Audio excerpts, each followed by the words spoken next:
아멘. 예배자리에 함께 우리 교회 여러분들을 환영하고 사랑하고 축복드립니다. 함께 찬송가 203장 함께 찬양하며 예배자리로 함께 나갑시다.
아멘. 시간 김윤아 사모님 인도하심에 따라 함께 기도드리도록 하겠습니다.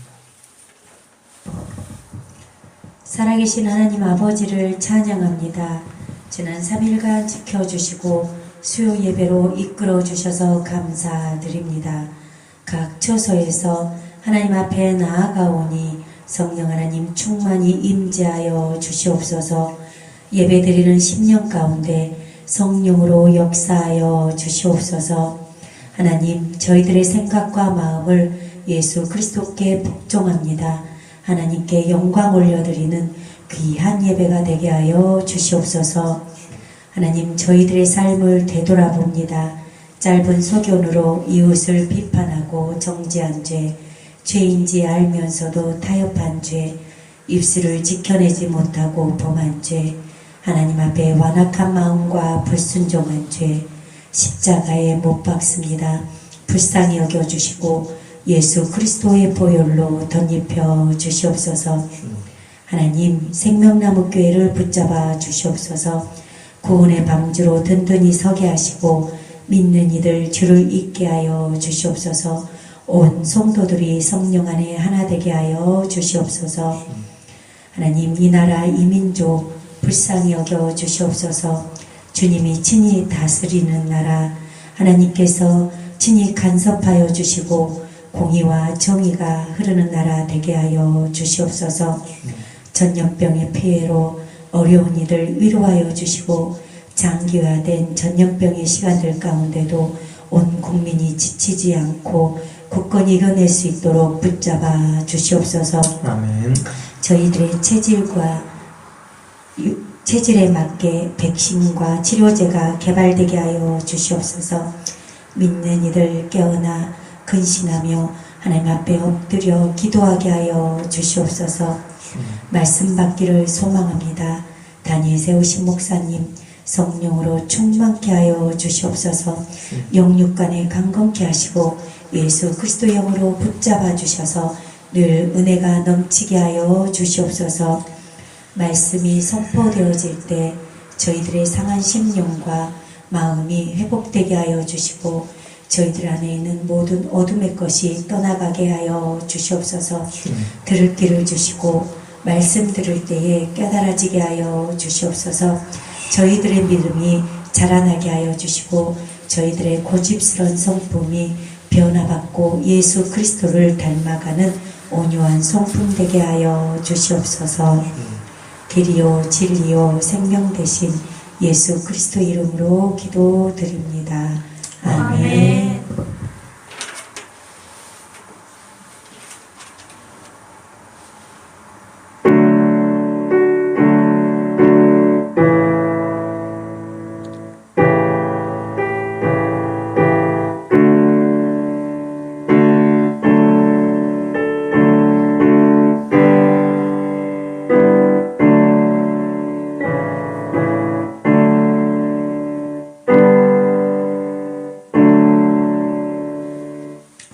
시간 주신 하나님의 말씀 다 같이 찾아보겠습니다. 고린도전서 15장 신약성경 고린도전서 15장 9절 10절 9절 말씀, 제가 가진 성경으로는 신약성경 282쪽입니다. 고린도전서 15장 9절 10절 2절 말씀 다 같이 한 목소리로 함께 합독하겠습니다. 나는 사도 중에 가장 작은 자라. 나는 하나님의 교회를 박해하였으므로 사도라 칭함 받기를 감당하지 못할 자니라. 그러나 내가 나 된 것은 하나님의 은혜로 된 것이니 내게 주신 주의 은혜가 헛되지 아니하여 내가 모든 사도보다 더 많이 수고하였으나 내가 한 것이 아니요 오직 나와 함께 하신 하나님의 은혜로라. 아멘. 할렐루야. 아멘. 예배자리 말씀의 자리 은혜 자리에 참 잘 오셨습니다. 서로 간에 축복의 인사말 나누겠습니다. 참 잘 오셨습니다. 참 잘 오셨습니다. 말씀 듣고 갑시다. 말씀 듣고 갑시다. 은혜 받고 갑시다. 은혜 받고 갑시다. 할렐루야. 아멘. 각 가정에서 예배자리에 함께 우리 생명나무 교회 교우 여러분들 주님의 이름으로 사랑하고 환영하고 축복드립니다. 2020년 마지막 주간 마지막 수요 예배를 영상으로 함께 합니다. 이제 내일 모레면 이제 새해 2021년 첫날을 맞이하게 되지요. 참으로 2020년 올 한 해가 쏜 화살처럼 이렇게 슝 하고 지나갔습니다. 무엇보다도 코로나로 인하여서 모든 환경과 모든 관계가 새로워진 시대를 맞이하였습니다. 그리고 이 전염병으로 인한 이러한 시대가 언제까지 지속될지 아무도 모르지요. 이런 어려운 상황 가운데 우리 믿는 이가 이제 가정에서 각 처소에서 교회에서 모이기가 여의치 않은 상황이 됐어요. 그래서 각 가정과 예배처소에서 예배를 드리는 이러한 시대가 되었습니다. 참으로 어느 누구도 어떤 전문가도 어떤 누구도 예측하지 못한 그런 시대가 되었고요. 올 2020년 이렇게 여기까지 왔습니다. 이제 한 해의 마지막을 정리하며 다시금 하나님의 말씀 앞에 섰는데 하나님의 은혜를 사모하며 주님을 바라보는 우리 교우들 되실 수 있기를 바랍니다. 우리 믿는 이가 믿음의 길을 걸어갈 때 항상 성령 충만하고 기쁨과 감사가 넘치면 좋겠지만 때로는 그렇지 않을 때도 있지요. 하나님이 참으로 멀리 있는 것 같이 느껴질 때, 아니 하나님이 계시지 않는 것처럼 느껴질 때가 있어요. 우리의 마음과 생각, 느낌으로도 내 마음에도 내 생각에도 또 내 경험에도 내 삶의 자리 어디에도 하나님이 보이지 않을 때가 있어요. 저와 여러분의 믿음의 길은 때로는 오르막길로 올라가는 또 넓은 길, 평탄한 길로 가는 고속도로를 달리는 것 같은 그러한 시간들도 펼쳐질 때가 있지만 때로는 내리막길, 어두컴컴한 사망의 음침한 골짜기 같은 어둠과 고난 혹은 고통과 슬픔, 눈물의 길을 걸어갈 때도 있어요. 우리 믿는 이가 믿음의 길을 걷다가 참으로 힘들 때 내 마음의 짐, 삶의 무게, 내 어깨를 짓누르는 나를 짓누르는 그 인생의 무게가 너무나 무거워서 버티다 쓰러질 때도 있고 믿는 이가 그럴 때 넘어지고 자빠질 때 의지할 수 있는 것은 다름 아닌 하나님의 은혜의 손길이 되어지는 것입니다. 아멘. 현재 저와 여러분이 걸어가는 이 삶의 자리, 삶의 길이 지치고 힘들다면 우리는 마음의 눈, 믿음의 눈을 들어 다시금 주님의 은혜의 손길을 바라볼 수 있기를 바랍니다. 아멘. 세상 소망, 우리가 이 땅 가운데 바라보는 사람들, 그리고 세상을 향한 우리의 소망은 다 사그라듭니다. 사람을 보면 실망과 좌절할 수밖에 없어요. 아무리 가까운 사람이라도 마찬가지예요. 남편과 아내, 부모와 자녀간도 마찬가지예요. 아무리 친한 친구, 수십 년 지기라도 마찬가지예요. 사람은 의지의 대상이 아니에요. 사람은 불쌍히 여기고 섬길 대상이지 의지의 대상이 아닙니다. 세상 소망, 사람에 대한 소망은 다 사그라듭니다. 그러나 다시금 믿음의 눈을 들어 하나님을 바라보면 영원한 소망, 산 소망을 얻게 됩니다. 하나님 우리의 삶 가운데 은혜를 베푸신 것들을 떠올리고 다시금 깨달을 때에 우리는 우리의 지친 마음이 회복되어지고 약해진 믿음이 소생케 되어지며 다시금 기쁨과 감사가 넘쳐나게 되는 것입니다. 이 시간 마지막 주간 이 수요 예배 가운데 올 한 해 동안, 아니 저와 여러분이 살아온 한평생의 삶 동안 하나님께로부터 받은 은혜를 다시 한번 돌아보기를 원합니다. 그리고 다시금 하나님의 은혜와 기쁨, 감사가 넘치는 시간이 되어질 수 있기를 바랍니다. 그런 소망함을 가지고 오늘 본문 가운데 사도 바울이 고백한 하나님의 은혜를 중심으로 말씀을 나누고자 합니다. 첫 번째 나누고자 하는 내용은요, 믿는 이가 구원받은 것이 하나님의 은혜다라는 것을 살펴보기를 원해요. 우리는 이 땅을 살아가면서 어렸을 때부터 무언가를 얻게 될 때에 그것에 대한 대가를 지불하는 것을 배워요. 무언가를 받기 위해서는, 무언가를 얻기 위해서는 반드시 그에 합당한 어떤 가치, 대가를 지불해야 한다는 것을 우리가 알게 됩니다. 열심히 공부한 만큼, 시간을, 땀을, 노력을 투자한 만큼 성적이 오르지요. 열심히 땀 흘려 노동한 만큼 돈을 벌게 되지요. 열심히 운동한 만큼 건강해집니다. 이 땅의 이치가 그러해요. 그런데 믿음의 여정, 저와 여러분이 걸어가는 이 믿음의 여정에서 하나님과의 관계에 있어서는요, 하나님 우리에게 주시는 것들은요, 하나님 은혜로 우리에게 거저 주시는 것들이에요. 에베소서 2장 8절 9절 말씀 이렇게 기록을 합니다. 너희는 그 은혜에 의하여 믿음으로 말미암아 구원을 받았으니 이것은 너희에게서 난 것이 아니요 하나님의 선물이라. 행위에서 난 것이 아니니 이는 누구든지 자랑하지 못하게 함이라 라고 기록하고 있고요. 로마서 3장 23절 24절은 이렇게 기록을 해요. 모든 사람이 죄를 범하였음에 하나님의 영광에 이르지 못하더니 그리스도 예수 안에 있는 속량으로 말미암아 하나님의 은혜로 값없이 의롭다 하심을 얻은 자 되었느니라 라고 기록하고 있어요. 저와 여러분은 은혜로 값없이 구원을 받았어요. 은혜라는 것은 거저, 선물로. 자격이 없는 자가 하나님의 선물, 하나님의 호의를 입어서, 은총을 입어서 받게 되는 것, 그게 은혜의 선물이에요. 만약 우리 중 누구라도 그 값을 지불하고 하나님으로부터 주어지는 그런 은혜를 받고자 한다면, 이 선물을 받으려고 한다면 우리는 영원토록 받을 수가 없어요. 왜? 그 가치가, 값어치가 너무너무 크기 때문에 이 땅에 무언가로 우리가 그 가치를, 그 대가를 지불할 수가 없습니다. 만약 우리가 우리의 행위로, 우리의 노력으로 이 구원의 선물을 받으려 한다면 우리는 반드시 실패할 것입니다. 믿는 이는 행위가 아니라 은혜로 구원을 받는 거예요. 세상의 대부분의 사람들, 죄인들이요, 구원의 필요를 느끼지를 못해요. 왜냐하면 내 안에 깃든 죄성을 깨닫지 못하기 때문이에요. 내가 죄인이다, 나의 존재가 죄인이다라는 걸 깨닫는 것, 죄로부터 벗어나 자유함을 얻는 것, 구원을 얻는 것, 죄를 깨닫는 것도 하나님의 은혜고요. 죄로부터 벗어나서 구원의 길을 걷는 것도 하나님의 은혜입니다. 하나님께서 우리로 하여금 죄를 보고 깨닫게 하시고 예수 그리스도의 십자가의 은혜 가운데서 죄로부터 벗어나서 하나님 앞에 나아갈 수 있도록 이끌어 주시는 것입니다. 우리가 죄를 보고 죄를 죄로 여길 수 있는 것은 하나님께서 우리에게 가까이 오셔서 빛을 비춰주실 때, 우리의 마음과 우리의 영혼 가운데 빛을 비춰주실 때 우리의 삶을 비추어 주셔야 우리는 그때서야 보게 되는 거예요. 베드로가 한평생 동안 그 갈릴리 바닷가에서 어부로서 살아가면서 그 갈릴리 바닷가에서 그날 처음으로 예수님을 만났을 때에 그는 예수님의 말씀에 의지하여 그물을 던졌고 그 그물 가운데 엄청난 고기들이 잡혔어요. 그물이 찢어질 정도로.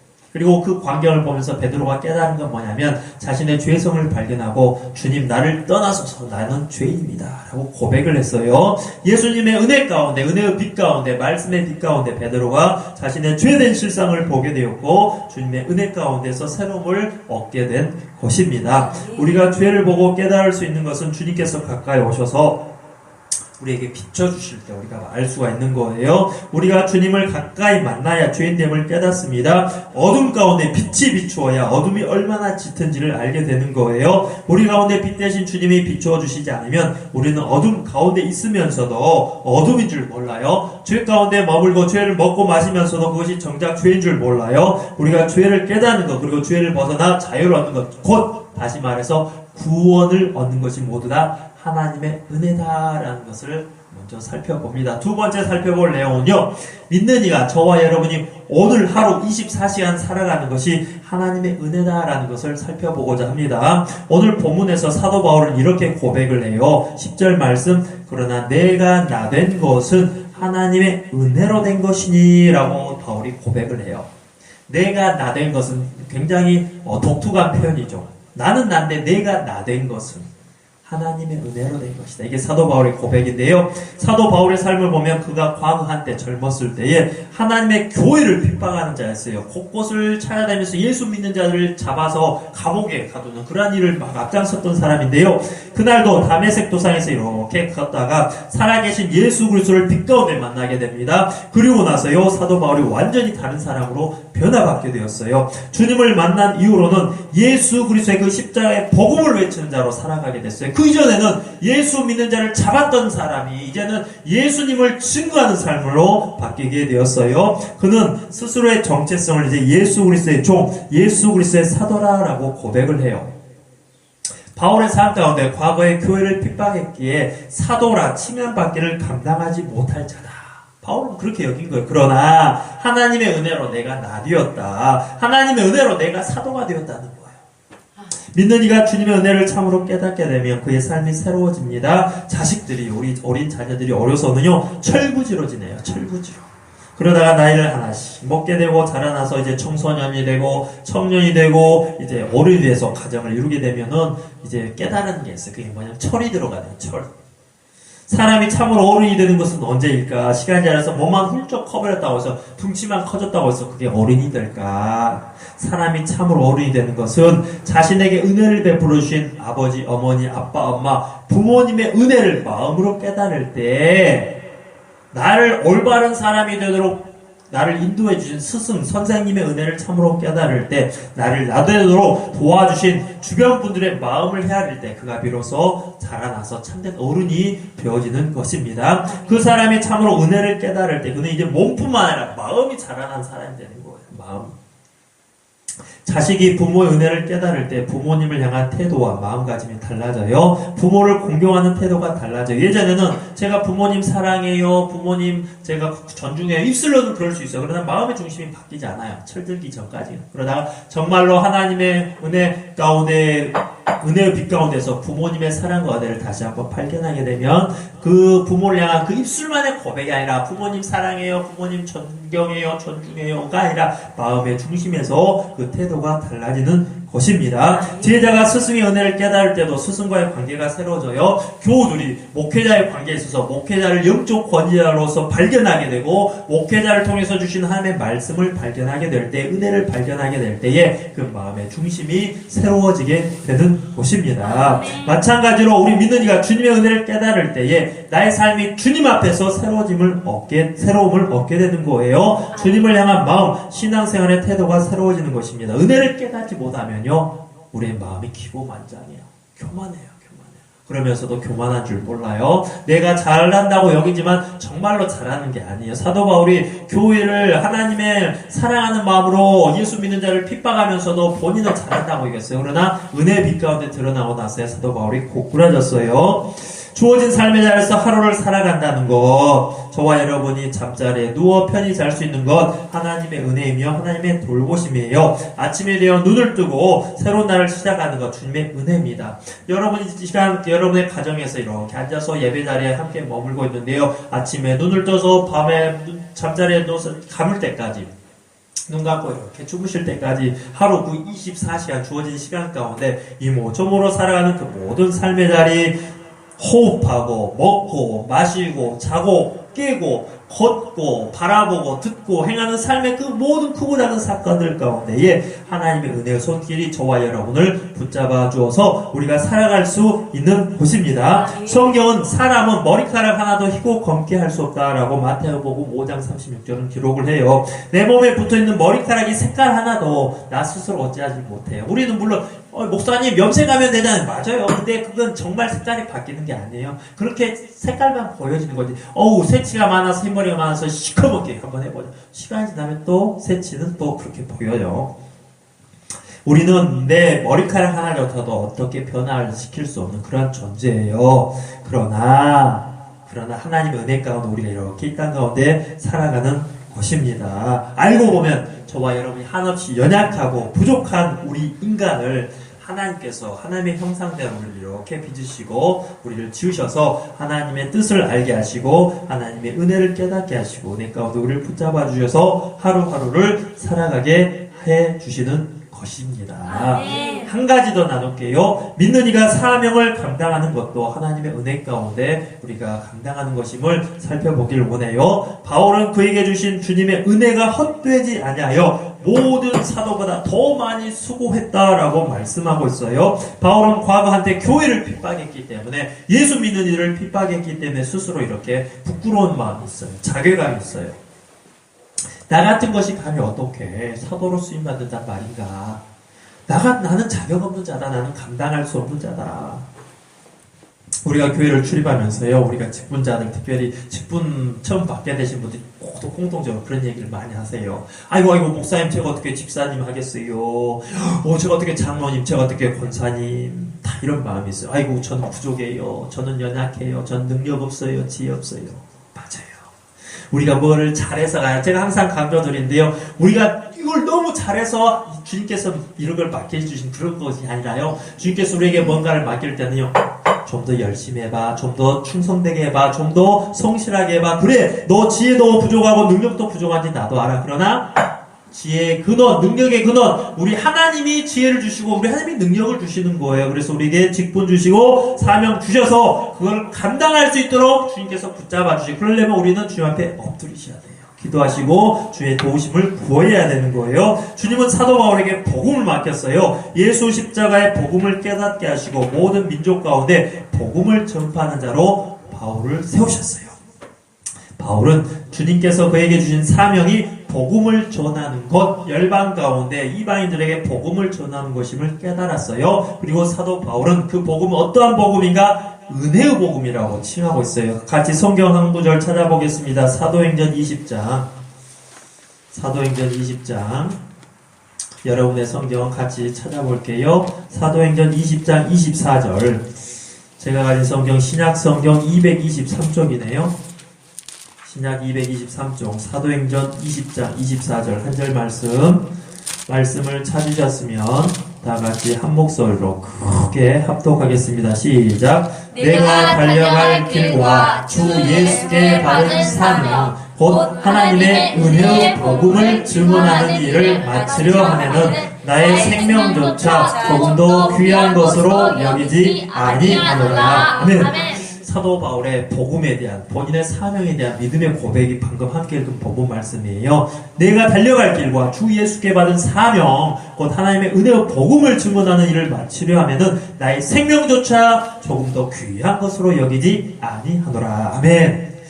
사도 바울은요 깨달았어요. 내게 주신 것 중에 내가 가지고 있는 가장 귀한 것을 보통 세상 사람 생명을 가장 귀하게 여겨요. 근데 사도 바울은 본인에게 주신 그 사명, 복음을 증거하는 것, 어떤 복음, 은혜의 복음을 증거하는 일을 마치려면 내 생명조차 조금 더 귀하게 여기지 않는다. 그만큼 사명 감당하는 것을 귀하게 여겼다는 거예요.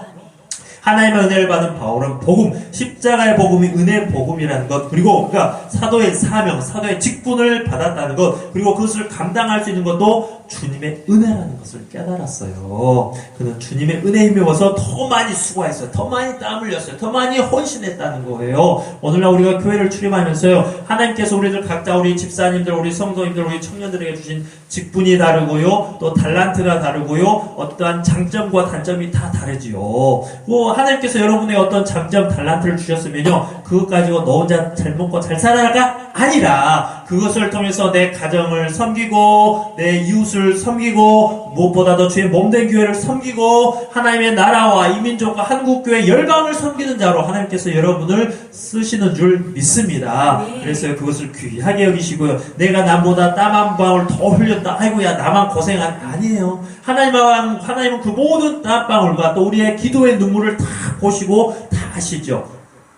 이 땅에선 비록 사람들은 나를 보지 못하고 인정하지 못한다 할지라도 하나님은 보시고 아시고 하나님께서 그 모든 것을 하늘 상급으로 이렇게 예비하여 주시는 줄 믿습니다. 우리에게는 그러한 소망함이 있어요. 그래서 사람들이 보든 안 보든 내게 주어진 일터와 가정과 교회에서 성실함으로 섬기는 거. 왜? 주님이 보고 계시기 때문에. 그래서 이 자리에 함께 우리 모든 교우 여러분들의 마음 가운데 그러한 믿음이 넘칠 수 있기를 바랍니다. 말씀을 정리하겠습니다. 올 한 해 2020년도 주님의 은혜로 우리가 여기까지 왔어요.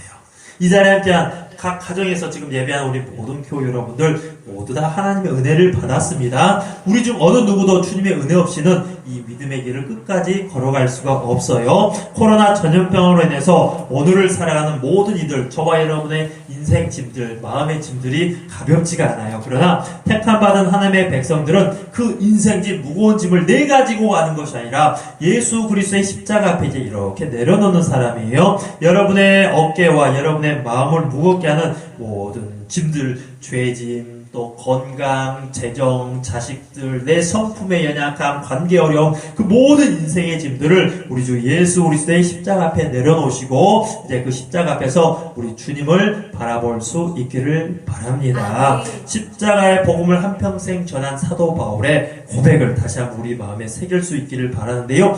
내가 나된 것은 하나님의 은혜로 된 것이니 내게 주신 그의 은혜가 헛되지 아니하여 내가 모든 사도보다 더 많이 수고하였으나 내가 한 것이 아니요 오직 나와 함께 하신 하나님의 은혜로라. 아멘. 이 믿음의 고백이 이 시간 각 가정에서 예배드리는 우리 모든 교우들의 진실한 고백이 이루어질 수 있기를 주님의 이름으로 축복드립니다. 아멘. 기도드립시다. 하나님 참 감사합니다. 2020년 한 해 주님의 은혜로 여기까지 왔습니다. 이제 남겨진 오늘 내일 시간 잘 마무리하고 주님께서 주신 은혜를 돌아보며 2021년 한 해를 기쁨과 감사함과 소망으로 기도하며 잘 준비하며 나아갈 수 있도록 하나님 인도하여 주시옵소서. 모든 것 감사드리며 예수님 이름으로 기도드립니다. 아멘. 찬송가 301장 함께 찬양 드리신 후에 주님께서 가르쳐 주신 기도로 함께 기도드립시다.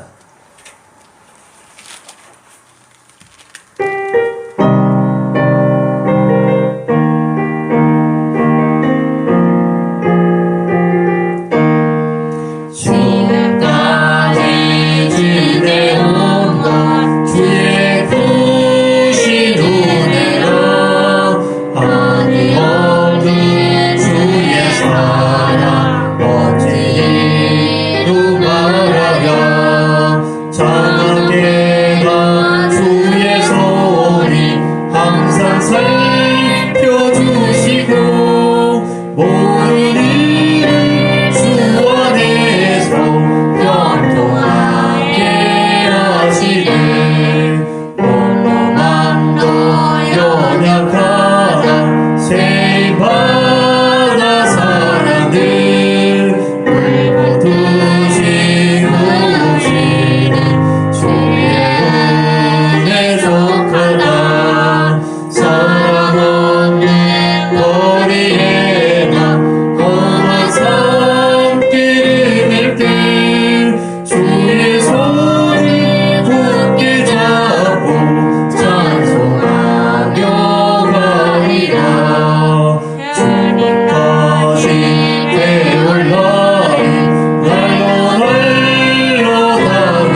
무거운 짐 주께 맡겨 벗을 날도 못하는 나를 위해 예비하신 고향 집에 돌아가 아버지 품 안에서 영원토록 살리라.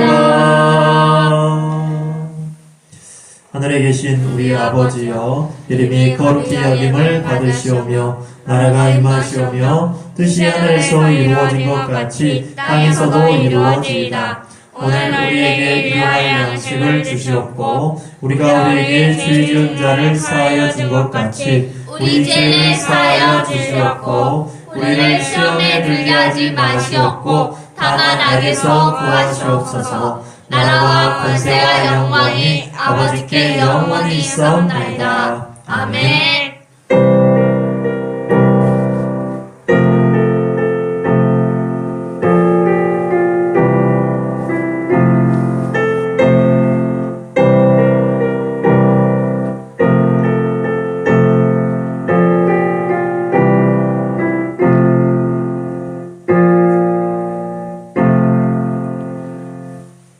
몇 가지 교회 소식 전해드리도록 하겠습니다. 예배자리 은혜자리 함께 우리 교회 여러분들, 각 가정과 예배처에서 예배하는 우리 교회 여러분들 다시 한번 환영하고 사랑하고 축복드립니다. 아멘. 사회적 거리두기가 강화됨에 따라서 새해 1월 3일까지 오는 주일까지 모든 예배, 수요 예배, 오늘 예배 또 내일 저녁에 있을 새해 첫 예배, 신년 감사 예배도 영상으로 우리가 예배를 하고요. 주일 예배도 영상으로 예배를 드립니다. 각 가정 초소에서 그 시간을 이렇게 또 준수하여서 우리 모든 교우들 함께 예배자리로 나갈 수 있기를 바랍니다. 그리고 신년 새벽 기도회가 1월 4일 월요일부터 1월 8일 금요일까지 예배는 이제 교회에서 이렇게 드릴 수 있도록 하겠습니다. 특별히 어려운 상황들인데요. 연말연시 우리 민족과 한국교회가 이 전염병으로 인한 어려움들 잘 극복할 수 있도록 기도해 주시기를 바랍니다. 그리고 교회 예배당의 말씀 카드와 또 2021년 새해도 한 해 동안 성경 통독할 수 있는 성경 통독표를 이렇게 데스크에 비치를 해 두었습니다. 편하실 때 출입하셔서 필요하신 대로 말씀 카드 이렇게 기도하시고 한 장씩, 한 분이 한 장씩 이렇게 가져가실 수 있으면 되겠습니다. 주님의 은혜가 우리 교회 여러분들의 심령과 삶에 가득할 수 있기를 주님의 이름으로 축복드립니다. 아멘.